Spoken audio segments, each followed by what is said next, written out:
Hello, and Merry Christmas! Tony here, back on my channel once more with another deck profile.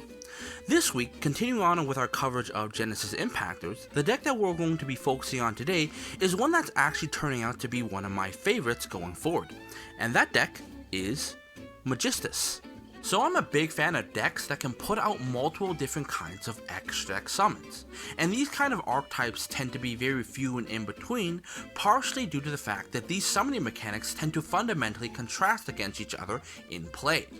So when an archetype becomes capable of putting out multiple different kinds of extra deck summons, let alone all four of them, these archetypes tend to have the most spectacular combos since they have access to the full range of power that all these four summoning mechanics provide them.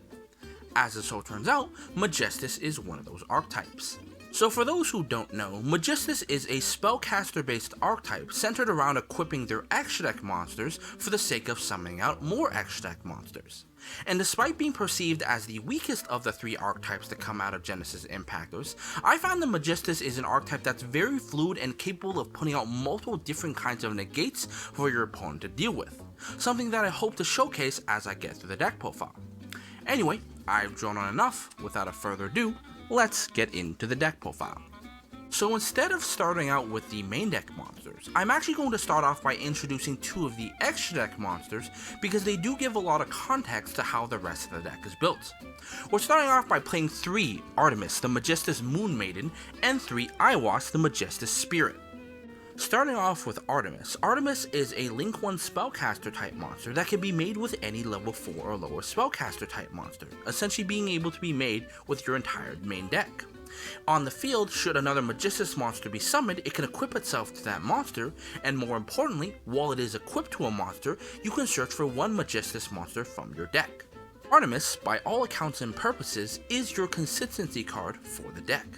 Not only does it provide a nice neat way to equip itself to a monster, but that equip allowing you access to the entirety of your Magistus monster lineup, and by extension, the combos that it provides, makes this card incredibly crucial to start off your combos. As such, you'll see that this deck plays a lot of cards with the intent to access this card directly from the X deck to begin most of its plays. Aiwass, on the other hand, is a level 8 Wind Fiend fusion type monster that can be made by any Magistus monster and any other Spellcaster monster. While it's face up on the field, on either player's turn, it could target one of your opponent's monsters and equip it to that monster, thus taking control of it but preventing it from using its effects. Furthermore, while equipped to a monster, that equipped monster gains an additional 1000 attack. Now, while Aiwass's effect is indeed very powerful, essentially constituting itself to be a more powerful version of Crackdown, what I want to focus more here is Aiwass's summoning conditions. Since most of your Magistus monsters are by default spellcasters, you can make Aiwass using any 2 of your Magistus monsters from your hand or field, and this allows it to play a number of flexible fusion options to access Aiwass as another form of disruption on our opponent's turn. Now that we have that explained, we move into the main deck, starting off with our 3 Zorora Magistus of Flame. Zorora is a fire level 4 spellcaster tuner monster that once per turn can target one Magistus monster on the field and equip one Magistus monster from its X deck to it. Furthermore, should a Magistus monster be equipped to him, he can special summon one level 4 or lower spellcaster monster from the hand or graveyard with its effects negated. Now, Zorora here is many things. Its first effect essentially allows you to equip any Magistus monster you control with Artemis directly from your X deck, allowing you to get a free search. Furthermore, by equipping himself, Zorora here can then put in an additional body from your graveyard or your hand to the field, which combined with its tuner attribute allows you access to some very powerful synchro options. Moving on from there, we're playing 3 Endymion Magistus of Magic. Endymion, like Zorora, can target one Magistus monster you control and equip it with one Magistus monster from your X deck. Unlike Zorora, however, Magistus of Endymion here can target one spell card you control and destroy it to draw one card and then put one card to the bottom of your deck, essentially letting you cycle out one card in your hand. Now, while nowhere near as extendable compared to Zorora, Endymion here has its own merits.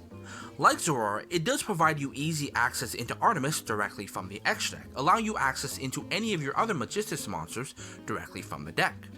Furthermore, since the equipped monster does count itself as a spell, its first effect does essentially fuel its second effect, which not only allows you to put back bricks that you may have opened in your hand, but it does allow you to see new cards which can combo with whatever you search off of that Artemis plane. Furthermore, while not entirely irrelevant, it's important to note that Endymion here is a level 4 water monster, which means that should you somehow put 2 Endymions on the field, or an Endymion and another level 4 water monster, you can definitely make some totally awesome boards. Moving past that, we're also playing 3 Riliona, Magistus of Vere. Riliona, when normal or special summoned, allows you to do one of 2 things. Either search for 1 Magistus spell or trap card directly from your deck, or put 1 Magistus monster that's banished directly back into the graveyard. That second option is relevant and related to its second effect, where Magistus Riliona, while it's in the graveyard, can banish itself from the graveyard to target 1 Magistus monster on the field, and then equip it with 1 Magistus monster in your graveyard that is not level 4. Riliona, like Zorora, is a number of things. All your Magistus spell and trap cards in some form or way is an extender for the deck, so no more special summoning Riliona is just another way to grab an extender for your plays. Furthermore, its graveyard banish effect, as well as the effect to recycle a banished Magistus monster, is just another way to somehow equip a Magistus extract monster from your graveyard onto one of your Magistus monsters on the field, not only triggering something like Zorora's equip effect, but also allow you to gain the benefit of whatever you equip from the graveyard to be used again. Going on from there, the last Magistus monster that we're playing is 3 Crowley, Magistus of Grimoires. Crowley can special summon itself from the hand by sending 1 spellcaster from your hand or field to the graveyard, and while it's face up on the field, can change its attribute to any one of your choice. Furthermore, like Vere, it can banish itself from the graveyard to target one of your Magistus monsters and equip it with 1 Magistus monster from your graveyard that is not a level 4. Crowley, compared to the other 3 Magistus monsters, is by far the most simple of the 4. Its special summon from hand effect is just a clean and simple extender, thus making it one of your prime targets to be searched off of your Artemis to extend your plays. Furthermore, its attribute changing effect does provide you some very unique Xyz options in your X deck, and its graveyard effect, being similar to Vere's, allows you to recycle one of your used up Magistus X deck monsters to get their equip effect for an additional time. Now that we have the Magistus monsters out of the way, we move on to their indirect support into Summoner Monk. Summoner Monk is a dark level 4 spellcaster monster that allows me to discard 1 spell from my hand to special summon 1 level 4 monster from my deck. As it turns out, all of my Magistus monsters are level 4, thus giving Summoner Monk access to the entirety of my Magistus monster lineup. And while the discarding of a spell may be steep, let's not forget that 3 out of the 4 Magistus monsters do provide advantage in some form or way. Zorora and Endymion here can equip Artemis, which can search for any other Magistus monster, essentially converting whatever spell you discarded into another Magistus monster, while Vere here immediately searches for a Magistus spell or trap card upon being summoned, essentially allowing you to convert any spell you discard into a Magistus spell of your choice. Furthermore, it's important to note that Summoner Monk's level and type synergize really well with the rest of the Magistus playstyle. Zorora, Crowley, and some of your Magistus spell and trap cards do indirectly interact with just spellcasters, allowing you to extend Summoner Monk in those ways as well. Furthermore, as a level 4 monster that summons out other level 4 monsters, Summoner Monk is an easy access into a rank 4 or level 8 synchro play directly off of its own effect. Moving on to the last main deck non-hand trap monster, we're playing the 1 Performance Trick Clown. Trick Clown, like Summoner Monk, is in this deck partially due to the fact that it is a level 4 spellcaster monster, meaning it does receive indirect support off of your Crowley and Zorora, but its float effect does have a lot of synergy with the deck.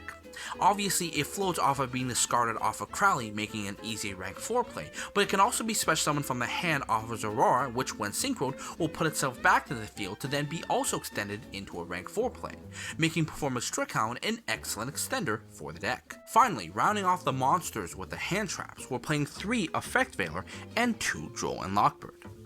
Now, while these hand traps are indeed very powerful against the current meta, they also synergize with the Magistus playstyle in being spellcasters, which means at worst I can discard them off of Crowley to extend off of Crowley should these hand traps be dead likewise, thus making these the most optimal hand traps for the deck. Moving on into the spells, we're playing 3 Trimagistus.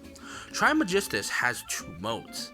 Once per turn, you can either A, special summon one level 4 or lower spellcaster from your hand, or B, by sending this card to the graveyard, you can special summon any number of differently named Magistus monsters from your hand instead. So in case anyone has noticed at this point, all the Magistus monsters, on top of being their own cards, also harken back to an original Spellcaster archetype released previously, in Endymion, Wtichcrafter, and Invoked. And as such, the spell and trap support for this deck almost simulate the playstyle of those original archetypes, with Magistus being the Endymion card that simulates the Pendulum Summon. Either the memeable Pendulum 1 off of its first mode, or the awesome power of Pendulum Best Deck Summon 4 off of its second mode. As a result of that, this card is one of your best extenders for the deck. Not only can it put a Magistus monster directly from your hand to the field, essentially allowing you to put 2 bodies on the field really easily, but it can also just put out all the Magistus monsters in your hand should you brick with all of them for an awesome extra deck combo play going forward. Moving on from there, we're playing 3 Magistus Invocation. Magistus Invocation, like the original Invocation, has 2 different modes. If you're attempting to fusion summon normally, it just lets you fusion summon using your hand or field, including a spellcaster monster, but should you be specifically trying to fusion summon for a Magistus fusion monster, you can also use Magistus monsters equipped to your monsters as well. Magistus Invocation, like the Invocation of the past, is just another easy way to access fusion monsters for free.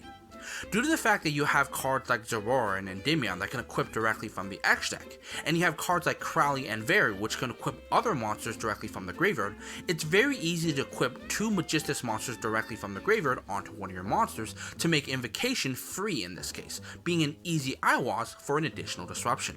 Now the fusion options don't stop there, because we're also playing 3 Ultra Polymerization. Ultra Polymerization is a powerful spell card that, when activated, prevents your opponent from respawning in any way. By paying 2000 life, you can fusion summon using 2 of the monsters you control, and then whatever fusion monster you summon, you can banish Ultra Polymerization from your graveyard to target that monster and bring back the materials you used to summon it. Ultra Poly, for all intents and purposes, is intended to be a fusion summon that doesn't consume the materials. As implied by the artwork, the goal of this card is to activate this card, fusion summon out a monster using 2 of the monsters you control, and then bring back the materials to be converted into a Synchro or an Xyz play afterwards. Sadly, despite the power of this card on paper, this card has actually seen very little play, and that's partially due to the fact that there is a limited card pool that can take advantage of this card to the max. Going back to a point I made very early on about how the different summoning mechanics contrast against each other, most fusion archetypes focus on fusing from the hand, and as such provide very little support of putting 2 monsters on the field to be abused off of Ultra Poly. Inversely, Synchro and Xyz decks, which excel at putting 2 monsters on the field, tend to not have a suitable fusion target to be summoned off of Ultra Poly to actually make its effect worthwhile. As such, Ultra Poly exists in this weird niche zone where it can only be abused mostly off of decks that can summon out multiple different summoning mechanics, but with most of these archetypes, they tend to not have a very powerful fusion monster that can do anything outside of being a beater, thus lacking a means to put this card as a form of disruption. That is, until Magistus. Since the Magistus monsters excel at putting spellcasters on the field, it's very easy to meet the 2 monsters necessary for you to activate Ultra Poly. Furthermore, thanks to IWAS's very generic summoning conditions, it's very easy to convert 2 of those Magistus monsters into the IWAS before bringing back those materials to go further with your plays. Since all your Magistus monsters are level 4, with Zorora here specifically being a tuner, it's very easy to convert those monsters you bring back then into an Xyz or Synchro play to back up the IWAS. Essentially, Ultra Poly allows you to put up the additional IWAS on top of whatever board you're attempting to build for an additional form of disruption. Moving on from there, we're playing a number of Reborns in the deck in 3 Magistus Virtra and 1 Monster Reborn. Virtra, like Monster Reborn, can summon back 1 Magistus monster from your graveyard, essentially being another extender, but it does also provide the unique benefit of protecting your Magistus equip cards from being destroyed by card effects once by banishing, thus being an insurance policy in ensuring your Artemis Search goes off. Moving on from that, we're playing 2 Magistus Theurgy. Theurgy allows me to target 1 Magistus monster I control, and then equip either from my X deck, graveyard, or field a non-level 4 Magistus monster. However, should I have an Xyz, Fusion, Link, and Synchro Magistus monster in my graveyard, I can instead equip a non-Magistus monster instead. Now, while you may never resolve the second mode of this card, the fact that it equips a Magistus monster from your X deck does give you some pretty cool options with the Magistus monsters we've already revealed. Not only can you equip an Artemis, essentially allowing you to turn this card into a free searcher, but the fact that this card can be searched off of Vary means that essentially Vary has the same effect as Endymion or Aurora as a monster searcher. Furthermore, in some weird cases, you can also equip an Iwasp from the X deck as well, and since Iwasp gives whatever monster you equip an additional 1000 attack, you can turn your monsters big enough to beat over monsters in the battle step as well. Finally, rounding off the deck, we're playing 3 Spell Power Mastery, 1 Call by the Grave, and 3 Forbidden Droplets. Spell Power Mastery is in this deck pretty obviously, since Spell Power Mastery can search Endymion, and Endymion can then equip Artemis, with Artemis being able to then search out any of your other Magistus monsters. Spell Power Mastery essentially amounts to a free Rhoda for the deck. Call by the Grave is here to stop hand traps, but it's actually Forbidden Droplets that has a very unique interaction with Iwasp here. Since Iwasp can equip itself to one of your opponent's monsters to take control of it, when you activate Droplets, you can not only send the Iwasp, but you can also send the monster you take control of as well, essentially turning Iwasp and Droplets into a removal into a double effect negation disruption on your opponent's turn for a triple disruption play. Moving on into the extra deck, you already know we're playing the 3 Magistus Artemis and the 3 Magistus Iwasp, but on top of that, we're also playing 2 Magistus Ninururu, the Glass Goddess. Ninururu is a rank 4 rock type monster that can be made using 2 level 4 spellcasters, and by detaching material, you can add back 1 spellcaster from your graveyard. Furthermore, while it's equipped to a monster, that monster can make 2 attacks on monsters each battle phase, and more importantly, Ninururu can target a spell or trap Magistus card on the field and 1 spell and trap your opponent controls and destroy both. Moving on into our Xyz options, we're playing the 1 Abyss Dweller, which we can make with an Endymion for 2200 attack, the 1 Daigusto Emerald, which we use to recycle back our links, fusions, and synchros, which we do burn out rather fast, the 1 Bahamut Shark, which we have a specific play to go into, which can allow us to access our Totally Awesome, and all these Xyz monsters can then be also converted into a Sky Thunder Zeus for an additional disruption as well when we battle with them. Finally, rounding off the extra deck with our synchros, we're playing 2 Borreload Savage Dragon. Savage Dragon might seem a little weird in this deck, since the only Link monster you can equip off its effect would be a Link 1, thus giving Borreload a one-shot negate. But it's important to note that since Artemis can search off of being equipped off of any monster, it means that while equipped to Borreload Savage, not only does it provide it a negate, it turns Borreload Savage into a 3400 searcher every turn, meaning that even without the 1 negate, Borreload Savage becomes a threat regardless of whether it does have a negate or not. So it's at this point that we reach the comp up opponent of our deck profile, and like past comp up opponents, I will be doing a quick test hand and building the board from there, but since we're in the season of giving, I'd also have a few quick combos that I can show off to you right before that. Anyway, I've drawn on enough, let's get into the combos. Now the first combo that I'm going to show you is going to end up on a 1 negate Savage Dragon with a follow-up search on every turn. And that combo only requires that I open 1 Zorora and any other level 4 Spellcaster monster that isn't Zorora in this deck. What's going to happen is I'm going to normal summon the Zorora and then activate Zorora's effect to equip a Artemis directly from my X deck. In doing so, I'm going to trigger Zorora's effect to special summon out the other level 4 Spellcaster in my hand, and before I do anything else, I'm then going to activate Artemis to search into any other Magistus monster, let's say another Zorora. From there, I'm going to synchro the Zorora and the other level 4 monster, sending the Artemis to the graveyard to summon out my Borreload Savage Dragon, who will re-equip the Artemis to it, gaining 1 counter and going up to 3400 attack. And while Savage Dragon only has 1 negate, let's not forget that since Artemis can search off of being equipped to any monster, in following turns, should Savage Dragon remain on the field, I can then search into more Magistus monsters to continue my plays from there. Now the second set combo that I'll show you is going to end on a Bahamut Toad play, and all that's required to do this play is to open an Endymion and any other Spellcaster monster.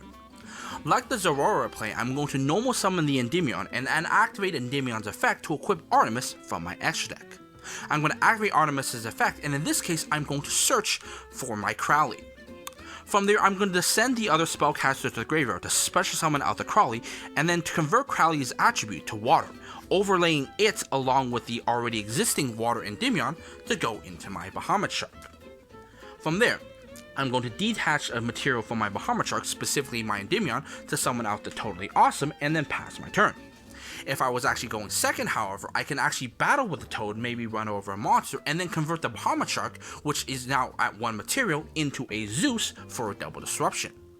Regardless though, when the toad goes to the graveyard, I get to re-add my Endymion to continue a search play on my following turn. Finally, moving on into our test hand, the hand that we're going to be working with today is going to include 1 3rd G Magistus, 1 Endymion, 1 Crowley, 1 Ultra Polymerization, and 1 Vary. Okay, I can see already just by these 2 cards alone we have the Bahamut Shark play, but the fact that we've opened a Vary and an Ultra Poly I think has potential to go even further beyond from here. To start off, I'm going to normal summon the Vary and then activate Vary's effect to search for my Magistus. From there, I'm going to activate the Magistus before also activating the 3rd G Magistus to equip my Vary and Artemis. I'm going to activate Artemis' effect to search, and this time I'm going to grab the remaining Magistus monster that I don't have of the 4 in my Zerora. From there, I'm going to activate the effect of Magistus, launching it from the field to the graveyard to summon out all 4 of my Magistus monsters. And from there, I'm going to convert my Crowley into a water type to overlay with my Endymion to summon out my Bahamut Shark. From there, I'm going to activate Bahamut Shark's effect, detaching the Endymion to the graveyard to summon out my Totally Awesome from the graveyard, or from my X deck, before then activating Zerora's effect to equip a Ninururu from the X deck to it.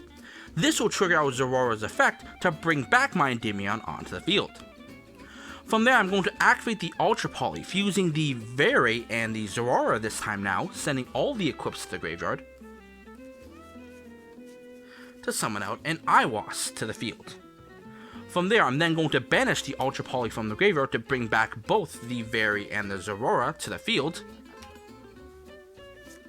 before then synchroing both of these monsters away to summon out a Borreload Savage Dragon, in which the Borreload Savage Dragon will then immediately re-equip the Artemis to it.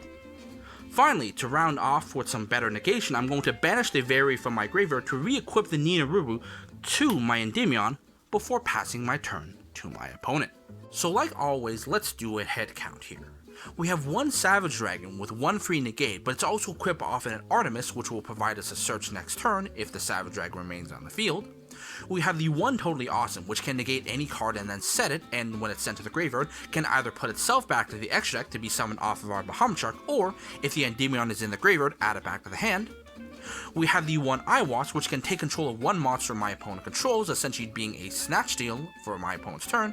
And then on the following turn, not only do I have the search off the Artemis, but my Ninururu can then proceed to pop itself to destroy 1 spell and trap my opponent controls, meaning my opponent can't play defensively either. And that's going to do it for our Magistus deck profile.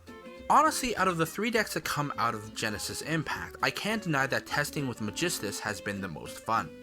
With such fluid and simple plays and insane consistency that can lead into some pretty crazy boards of different X deck plays, this deck definitely has the versatility and the meta capability to contend with some of the other decks that come out of Genesis Impact. And I honestly believe that in the right build and the right player, this deck can see some great meta success. Regardless, my name is Tony Yang, this has been a Magistus deck profile. I hope you enjoyed it, I wish you a Merry Christmas, and I will see you guys next time in the new year.